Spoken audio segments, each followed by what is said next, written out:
Hello guys, എല്ലാവർക്കും പുതിയൊരു വീഡിയോയിലേക്ക് സ്വാഗതം. മൈവേബ കല്യാണ കാര്യം നിങ്ങൾ അറിഞ്ഞിട്ടുണ്ടാവുമല്ലോ. അതായത് അവർ ഏതോ ഒരു ക്ലിനിക്കിൽ പോയിട്ട് അവരുടെ സ്കിന്നിൻ്റെ എന്തോ ട്രീറ്റ്മെൻറ്റ് എടുക്കുകയും അവിടെ കൊളാബ് ചോദിച്ചതിൻ്റെ പേരിൽ ഇഷ്യൂസൊക്കെ ഉണ്ടാവുകയും അത് ആ സ്കിന്നിൻ്റെ ഉടമയായിട്ടുള്ള ഡോക്ടർ തന്നെ വന്നിട്ട് അതിനുള്ള ക്ലാരിഫിക്കേഷൻ കൊടുക്കുകയൊക്കെ ചെയ്തിട്ടുണ്ടായിരുന്നു, ഡോക്ടർ ഫാത്തിമ നിലൂഫർ ഷെരീഫ്. എന്നാൽ ഇതിനെ തുടർന്ന് കല്യാണി ഇതുവരെ പ്രതികരിച്ചിട്ടുണ്ടായിരുന്നില്ല. അവർ കഴിഞ്ഞ ദിവസം ഒരു പോസ്റ്റ് ഇട്ടിട്ടുണ്ടായിരുന്നു ഇൻസ്റ്റാഗ്രാമിൽ. അത് നമുക്ക് നോക്കാം. കഴിഞ്ഞ ഏതാനും ആഴ്ചകളായി എൻ്റെ ചികിത്സാ അനുഭവവുമായി ബന്ധപ്പെട്ട് സോഷ്യൽ മീഡിയയിൽ പല ചർച്ചകളും നടക്കുന്നുണ്ട് എന്നറിയാം. ഇതുവരെ ഈ വിഷയത്തിൽ പരസ്യമായി പ്രതികരിക്കാതിരുന്നത് ബോധപൂർവമാണ്. ഇത് നിയമപരമായ നടപടികളുടെ ഭാഗമായതിനാൽ ആ പ്രക്രിയയെ മാനിച്ചുകൊണ്ടാണ് ഞാൻ മൗനം പാലിച്ചത്. എന്നാൽ ചില വസ്തുതകൾ പങ്കുവെക്കേണ്ടത് ആവശ്യമാണെന്ന് തോന്നുന്നു. ഇവ എൻ്റെ വാക്കുകളല്ല, ബന്ധപ്പെട്ട ഔദ്യോഗിക സ്ഥാപനങ്ങൾ രേഖാമൂലം സ്ഥിരീകരിച്ച കാര്യങ്ങളാണ്. American Academy of Dermatology USA രേഖാമൂലം സ്ഥിരീകരിച്ചത് അവർ കോസ്മെറ്റിക് കെമിസ്ട്രി എന്ന പേരിൽ യാതൊരു കോഴ്സോ സ്പെഷ്യലൈസേഷനോ വാഗ്ദാനം ചെയ്യുന്നില്ല എന്നാണ്. കേരള സ്റ്റേറ്റ് മെഡിക്കൽ കൗൺസിൽ ഒരു RTI അപേക്ഷയ്ക്ക് മറുപടിയായി തങ്ങളുടെ ഔദ്യോഗിക രജിസ്റ്ററിൽ ബന്ധപ്പെട്ട വ്യക്തിക്ക് യാതൊരു രജിസ്ട്രേഷനും ഇല്ല എന്ന് സ്ഥിരീകരിച്ചിട്ടുണ്ട്. ഡിസ്ട്രിക്ട് മെഡിക്കൽ ഓഫീസ് തിരുവനന്തപുരം ഒരു RTI അപേക്ഷയ്ക്ക് മറുപടിയായി ബന്ധപ്പെട്ട സ്ഥാപനത്തിന് കേരള ക്ലിനിക്കൽ എസ്റ്റാബ്ലിഷ്മെൻറ്റ് ആക്ട് പ്രകാരമുള്ള രജിസ്ട്രേഷൻ ഇല്ല എന്ന് സ്ഥിരീകരിച്ചിട്ടുണ്ട്. ഈ 3 സ്ഥിരീകരണങ്ങളും ഞാൻ സ്വയം ഉണ്ടാക്കിയതല്ല. അതത് സ്ഥാപനങ്ങൾ ഔദ്യോഗികമായി രേഖാമൂലം നൽകിയവയാണ്. ഇവയുടെ അടിസ്ഥാനത്തിൽ ആവശ്യമായ നിയമ നടപടികൾ സ്വീകരിച്ചു വരികയാണ് ബന്ധപ്പെട്ട അധികാരികൾക്ക് മുന്നിൽ. ഈ വിഷയം നിയമപരമായ പരിഗണനയിലായതിനാൽ കേസിൻ്റെ വിശദാംശങ്ങളിലേക്ക് ഇപ്പോൾ കടക്കുന്നില്ല. എൻ്റെ പ്രേക്ഷകരോടും ഈ വിഷയത്തിൽ ആശങ്കപ്പെട്ടവരോടും നന്ദി അറിയിക്കുന്നു. ഈ പ്രക്രിയ ശരിയായ രീതിയിൽ മുന്നോട്ട് പോകട്ടെ എന്നാണ് എൻ്റെ ആഗ്രഹം. കൂടുതൽ വിവരങ്ങൾ ഉചിതമായ ഘട്ടത്തിൽ പങ്കുവയ്ക്കുന്നതായിരിക്കും. നന്ദി. ജീവലക്ഷ്മി KR. ഈ ക്ലിനിക്കിന് രജിസ്ട്രേഷൻ ഇല്ല. അതുപോലെ തന്നെ ഡോക്ടർ ഫാത്തിമ നിലൂഫർ പുള്ളിക്കാരത്തിക്ക് ഡോക്ടറായിട്ട് രജിസ്റ്റർ ചെയ്തിട്ടുള്ള വ്യക്തിയല്ല എന്നൊക്കെയാണ് ഇതിൽ പറഞ്ഞിരിക്കുന്നത്. കല്യാണി ക്ലിനിക്കിൽ കൊളാബ് ചോദിച്ചിട്ട് അത് കൊടുക്കാത്തത് കൊണ്ടാണ് ഇത് പുറത്തറിഞ്ഞത്. ഇനിയിപ്പോൾ അവർ കൊളാബ് കൊടുത്തിരുന്നെങ്കിൽ നമ്മൾ അറിയേ പോലും ഇല്ലായിരുന്നു.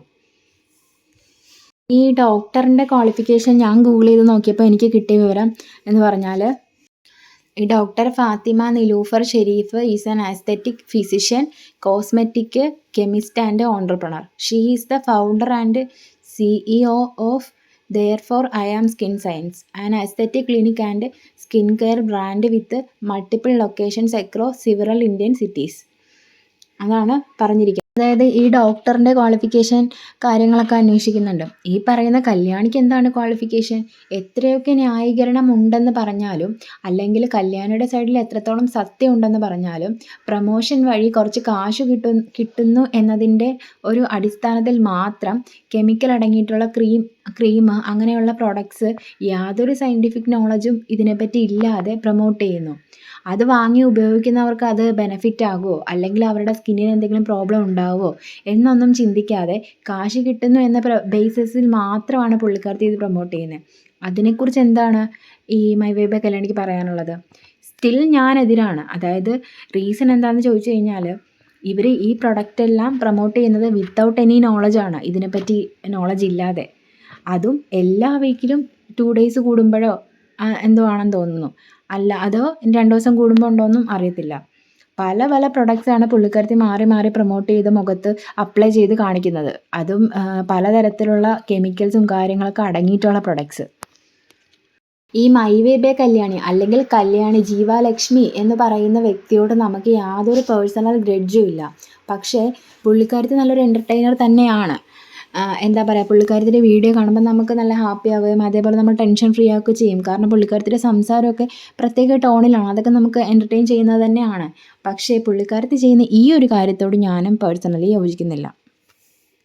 ഇവിടെ ഒരു ഡോക്ടർക്ക് ചികിത്സിക്കണം അല്ലെങ്കിൽ ഒരു പേഷ്യൻറ്റിന് മരുന്ന് നൽകണം എന്നുണ്ടെങ്കിൽ NMCയിൽ രജിസ്റ്റർ ചെയ്തിട്ടുണ്ടാവണം. അതായത് നാഷണൽ മെഡിക്കൽ കൗൺസിലർ രജിസ്റ്റർ ചെയ്തിട്ടുണ്ടാവണം. ഇനി അങ്ങനെ രജിസ്റ്റർ ചെയ്തിട്ടില്ല എന്നുണ്ടെങ്കിൽ നിയമം എന്ന് പറയുന്നത് national medical commission NMC act, Thiruvithamkoor Kochi medical council നിയമങ്ങൾ എന്നിവ പ്രകാരം ഇന്ത്യയിലോ വിദേശത്തോ MBBS പൂർത്തിയാക്കിയ ഏതൊരു വ്യക്തിയും കേരളത്തിൽ പ്രാക്ടീസ് ചെയ്യണമെങ്കിൽ Kerala state medical council TCMC നിർബന്ധമായും രജിസ്റ്റർ ചെയ്യണം. കൗൺസിൽ രജിസ്ട്രേഷൻ ഇല്ലാത്ത വ്യക്തി രോഗികളെ ചികിത്സിക്കുകയോ ക്ലിനിക്ക് നടത്തുകയോ ചെയ്താൽ അത് വ്യാജ പ്രാക്ടീസ്, അൺക്വാളിഫൈഡ് ഇല്ലീഗൽ പ്രാക്ടീസ് ആയിട്ടാണ് നിയമം കണക്കാക്കുന്നത്. ഇനി ഡോക്ടർ കൊടുത്തിട്ടുള്ള ഒരു ഇൻ്റർവ്യൂ ഉണ്ട്, അതായത് കുറച്ച് നാൾ മുമ്പ് കൊടുത്തതാണ്. അപ്പോൾ അതിൻ്റെ കുറച്ച് ഭാഗങ്ങളൊന്ന് കാണാം. ഈ കോസ്മെറ്റോളജി എന്നൊരു വാക്ക് തന്നെ തെറ്റാണ്. ഞാൻ maybe let me use this interview to correct that. Cosmetology എന്ന് പറയുന്നത് അങ്ങനെ ഒരു വാക്ക് ആക്ച്വലി ഒരു ഡിഗ്രി ആയിട്ടില്ല. എന്ന് വെച്ചാൽ കോസ്മെറ്റോളജി എന്ന് പറയുന്നത് ഒരു കോസ്മെറ്റിക് ആയിട്ട് ഡീൽ ചെയ്യുന്ന എന്ത് കാര്യം ഡീൽ ചെയ്യുന്ന ഒരു എക്സ്പേർട്ടിനെ കോസ്മെറ്റോളജിസ്റ്റ് വിളിക്കും. അത് പാർലറുകാരും കോസ്മെറ്റോളജിസ്റ്റ് ആയിരിക്കും, ഞങ്ങളും കോസ്മെറ്റോളജിസ്റ്റ് ആയിരിക്കും. അവരും ഞങ്ങളും തമ്മിൽ വേർതിരിയുന്നത് എന്താണെന്ന് വെച്ചാൽ ഞങ്ങളൊരു മെഡിക്കൽ ഗ്രാജുവേറ്റ്സ് ആയതുകൊണ്ടാണ്. ഇനിയിപ്പോൾ മെഡിക്കൽ ഗ്രാജുവേറ്റ്സിന് ഇപ്പോൾ ഒരു MD ഡെർമറ്റോളജി ഇന്ത്യൻ ഡിഗ്രി പഠിച്ചു വരുന്നവരാരും ഫില്ലറും ബോട്ടോക്സ് ഒന്നും പഠിക്കുന്നില്ല. അപ്പോൾ ഈ മെഡിക്കൽ MBBS ആൾക്കാരെ ഞാൻ കൂടുതലും ഹയർ ചെയ്യുക. അത് ഹയർ ചെയ്യാനുള്ള കാരണം എന്താ വെച്ച് കഴിഞ്ഞാൽ ഈ അഗെയിൻ പറഞ്ഞ മാതിരി ഒരു ഫാർമസ്യൂട്ടിക്കൽ അപ്രോച്ചിൽ നിന്ന് ബ്രെയിൻ ട്രെയിൻ ആവാതെ ഫ്രഷ് മൈൻഡിൽ കിട്ടുമ്പോൾ ഇവർ ഈ മെഡിക്കൽ MBBS പഠിച്ചവരല്ലേ RMOയിട്ടും കാഷ്വാലിറ്റിയിലൊക്കെ വർക്ക് ചെയ്യുന്നത്. അപ്പോൾ അതിനെക്കാട്ടും ഈ ഡെർമറ്റോളജിനെക്കാട്ടുള്ള സിവിയർ പ്രശ്നങ്ങൾ അവർ കാഷ്വാലിറ്റിയിലൊക്കെ എന്താ പറയുക ഡീൽ ചെയ്തിട്ടല്ലേ MBBS ഡിഗ്രിയൊക്കെ നമുക്ക് തരുന്നത്. അങ്ങനത്തെ ഒരു സയൻസ് അണ്ടർസ്റ്റാൻഡിങ്ങിൽ ഒരാളെ എസ്തെറ്റിക്സ് ഞാൻ പഠിപ്പിച്ചെടുക്കണം. എസ്തെറ്റിക്സ് എന്ന് പറയുന്നത് ഡ്രസ് സെൻസ് ഒരാളെ പഠിപ്പിക്കാൻ പറ്റില്ല എന്ന് പലയിടത്തും ഞാൻ പറഞ്ഞിട്ടുണ്ട്. ഒരാളുടെ ഒരു മുഖഭംഗി ഇങ്ങനെ കറക്റ്റാക്കി ഇല്ലെങ്കിൽ അവരുടെ മുടിയുടെ ഒരു സൗന്ദര്യവർദ്ധനയിൽ നിന്ന് പാർലറാരും വേണം, MBBS ആരും വേണം, BDS ആരും വേണം, ആയുർവേദക്കാർ വേണം, ഈ കോസ്മെസ്യൂട്ടിക്കൽ ന്യൂട്രിസ്യൂട്ടിക്കൽ സപ്ലിമെൻറ്റേഷൻസ് ആൾക്കാർ വേണം, വെൽനെസ് ആൾക്കാർ വേണം. ഇത് പക്ഷേ ഈ സൗന്ദര്യവർദ്ധന എന്ന് പറയുന്നത് കുറച്ച് കഴിഞ്ഞൊരു എഡിക്ഷൻ വരും. നമുക്കതൊരു മാനസിക പ്രശ്നമായിട്ട് ആൾക്കാർ നമ്മുടെ അടുത്ത് വരാറുണ്ട്. എനിക്ക് എന്നെ കാണാൻ ഭംഗിയില്ല. അതിന് വേണ്ടിയിട്ട് ഒരു സ്ട്രെസ് മാനേജ്മെൻറ്റ്, ഒരു മെൻ്റൽ വെൽബീയിങ് ആൾക്കാരും വേണം, സൈക്കോളജിസ്റ്റും വേണം. എക്സാക്ട്ലി അതേ പറയും. ന്യൂട്രീഷനിസ്റ്റ് വേണം, നമ്മളെപ്പോലത്തെ ആൾക്കാർ വേണം. ഇനി ചിലപ്പോൾ ഒരു എസ്തെറ്റിക് സർജറി ചെയ്യണമെങ്കിൽ പ്ലാസ്റ്റിക് സർജൻസും വേണം, ഡെർമറ്റോളജിസ്റ്റും വേണം. ഇത്രയും അധികം അടങ്ങിയ ഒരു പാനലായിരിക്കും ആക്ച്വലി ഒരാളെ നല്ലോണം ഹെൽത്തിയർ ആയിട്ട് ഭംഗിപ്പെടുത്താം. അല്ലെങ്കിൽ അതിൻ്റെ റൂട്ട് കോസൊക്കെ മനസ്സിലാക്കി എന്ത് പ്രൊഡക്റ്റാണ് കൊടുക്കുക. പ്രൊഡക്ട്സൊക്കെ സത്യം പറഞ്ഞാൽ ഞാൻ എപ്പോഴും പറയാം ആൾക്കാർ ഫേസ് വാഷ്, സൺസ്ക്രീൻ, മോയ്സ്ചറൈസർ മതി. ദയവ് ചെയ്ത് നിങ്ങൾ ഈ 10-12 സ്റ്റെപ്പൊന്നും ചെയ്യല്ലേ. അത് ഞങ്ങളെ പോലത്തെ ആൾക്കാർക്ക് ബിസിനസ് കൂട്ടിത്തരും, അതാണ് സത്യം. അല്ലാതെ നിങ്ങളുടെ സ്കിന്നൊന്നും നന്നാവാനൊന്നും പോകണമെന്നില്ല. സോ അതുകൊണ്ട് ഞാൻ തുറന്ന് പറഞ്ഞ കാര്യങ്ങൾ ഇതെല്ലാം. സോ ഈ കോസ്മെറ്റോളജി ക്ലിനിക്സൊക്കെ ഈ മാർക്കറ്റിൽ എവറി സ്ട്രീറ്റ് ലൈറ്റ് ഡിസ്റ്റൻസിൽ തുടങ്ങുന്നു. ഈ ഫാത്തിമ നിലൂഫർ ഷെരീഫ് എന്ന് പറഞ്ഞ ഡോക്ടർ അവർ MBBS ഡിഗ്രിയാണ്, അതേപോലെ തന്നെ MSc ഇൻ ക്ലിനിക്കൽ ഡെർമറ്റോളജിയാണ്. അങ്ങനെയൊക്കെ പറയുമ്പോൾ പിന്നെ അവിടെ ഇരിക്കുന്ന ഡോക്ടേഴ്സ് എന്താ പറയുക BDS ആണ്, അങ്ങനെയൊക്കെ. അപ്പം ഇത്രയൊക്കെ പറയുമ്പോഴും ക്യാഷ് എന്നുള്ള ഒറ്റ കാര്യം കൊണ്ട് തന്നെ ഇത്രയും ഫേക്ക് പ്രോഡക്റ്റ്സ് പ്രൊമോട്ട് ചെയ്ത കല്യാണിയുടെ ക്വാളിഫിക്കേഷൻ ഇതുവരെ വ്യക്തമാക്കുന്നില്ല. അപ്പോൾ ഇവരിത് കേസും കാര്യങ്ങളൊക്കെ ആയിട്ട് പോയിരിക്കുന്നത് കൊണ്ട് ബാക്കി കാര്യങ്ങളെല്ലാം ഡീറ്റെയിൽസ് എല്ലാം അവർ തന്നെ വന്ന് പറയണം, അല്ലെങ്കിൽ വരും ദിവസങ്ങളിൽ നമുക്ക് അറിയാൻ പറ്റുള്ളൂ. ഇത് സംബന്ധിച്ച അഡ്വൈസസും കാര്യങ്ങളൊക്കെ കൊടുക്കുന്നതിന് വേണ്ടിയിട്ട് രജിസ്ട്രേഷനും കാര്യങ്ങളും ഒന്നും തന്നെ വേണ്ട. ഈ മരുന്ന് പ്രിസ്ക്രൈബ് ചെയ്യാൻ മാത്രം രജിസ്ട്രേഷനും കാര്യങ്ങളും മതി. പിന്നെ നിങ്ങളെന്താണ് ഉദ്ദേശിക്കുന്നത്? ഇത്രയധികം സെലിബ്രിറ്റീസും അതേപോലെ ഇത്രയധികം ആൾക്കാരും ഇത്രയധികം ഫാൻ പേജൊക്കെ ഉള്ള പുള്ളിക്കാരത്തി, ഫാൻ പേജ് എന്ന് ഉദ്ദേശിക്കുന്നത് ഒരുപാട് ആൾക്കാർ പുള്ളിക്കാരത്തിൻ്റെ ക്ലിനിക്കിൽ അട്രാക്റ്റ് ചെയ്ത് പോകുന്നുണ്ടല്ലോ അങ്ങോട്ട്. അവിടുത്തെ ട്രീറ്റ്മെൻറ്റും കാര്യങ്ങളൊക്കെ നല്ലതായതുകൊണ്ടാണല്ലോ അവിടെ പോകുന്നത്.